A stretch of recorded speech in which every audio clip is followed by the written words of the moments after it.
anunciar um Cristo vivo que tudo pode realizar. Viemos anunciar um Cristo vivo que tudo pode transformar.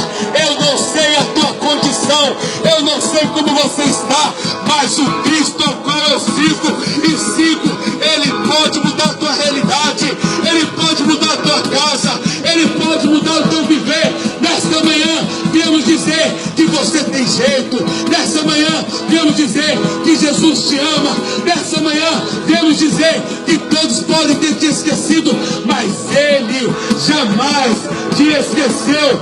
Jovem, você não é mais um no meio da sociedade, você não é mais um no meio de tantos. O Cristo, Ele deu a vida por você e para te dizer que você é especial, que você é separado, que você realmente foi comprado pelo sangue do Cordeiro. Nessa manhã dá uma oportunidade, aonde você estiver, aonde chega o som da minha voz, aonde chega realmente esse som, que você pare um minuto, escute e se coloque diante de Deus.